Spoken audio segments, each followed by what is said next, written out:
Pour comprendre la création de la vie, nous devons comprendre les cellules, car la vie commence avec les cellules, ou plutôt avec les organismes unicellulaires. Ces organismes ultra-polyvalents savaient tout faire et ont aussi dû tout faire. En s'unissant, nous avons constaté que les cellules améliorent leur fonctionnement et leur productivité. C'est ainsi que débuta un long processus de développement au terme duquel notre espèce ainsi que d'autres organismes avancés sont nés. Du point de vue des cellules, nous sommes en fait des super-organismes.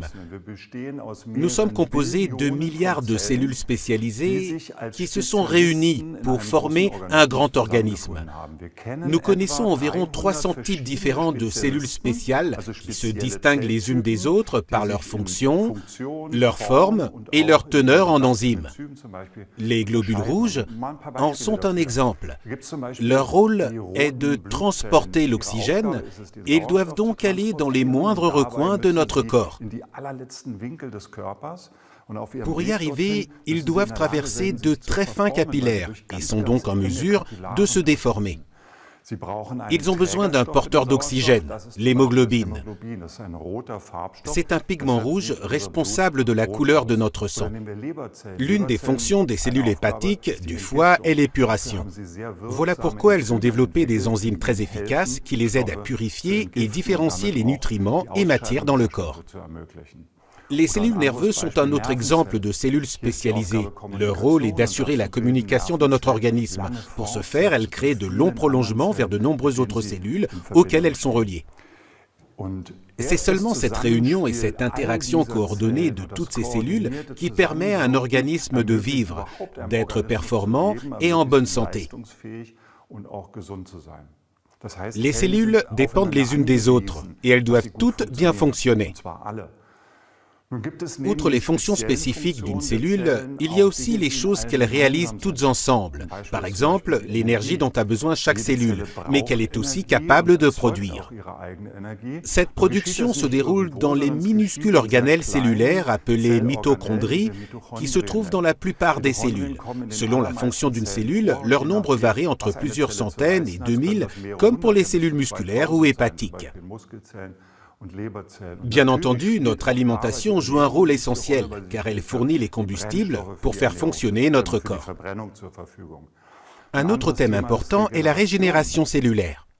Les cellules ont une durée de vie limitée allant de quelques jours pour les cellules intestinales à plusieurs années pour les cellules nerveuses, en passant par 2 ou 3 mois pour les cellules sanguines. Cela signifie que les cellules meurent et doivent se renouveler. Nous pensons qu'entre 40 à 60 millions de cellules naissent chaque minute dans notre organisme. C'est un processus incroyablement complexe qui dépend du fait que tous les nutriments et substances essentielles soient disponibles au bon moment et au bon endroit. Il est évident que notre alimentation joue un rôle fondamental et que le proverbe « on est ce que l'on mange » est une vérité d'une grande importance. L'approvisionnement continu de l'organisme avec tous les nutriments essentiels est la fonction majeure de l'alimentation. En effet, l'enveloppe de chaque cellule est notamment constituée d'acides gras. Notre corps est capable d'en produire une grande partie, mais les acides oméga 3 font partie des acides gras qu'il n'est pas en mesure de fabriquer lui-même. Ils doivent donc lui être fournis via l'alimentation. On trouve des acides gras oméga 3 dans les poissons de mer gras, le saumon, les maquereaux, les sardines et en partie aussi dans l'huile de lin ou les graines de chia. De tels nutriments que notre corps n'est pas en mesure de fabriquer lui-même et qui doivent donc être fournis sont appelés nutriments essentiels. Par conséquent, lorsque nous ne mangeons pas certains aliments comme du poisson gras, notre corps ne peut pas ou pas du tout intégrer ces nutriments dans la membrane cellulaire. Nous recyclons naturellement une partie de ces nutriments à partir de vieilles cellules, mais nous devons aussi leur fournir régulièrement de nouveaux nutriments. Si nous n'intégrons pas les acides gras oméga 3, cela peut par exemple entraîner une plus forte tendance aux inflammations ou bien une altération de la communication via la paroi cellulaire. Cela vaut aussi pour les minéraux que nous perdons tous les jours via l'urine ou la peau. Comme notre corps ne peut pas les fabriquer et que les réserves sont très limitées pour certains minéraux, nous devons les réapprovisionner quotidiennement.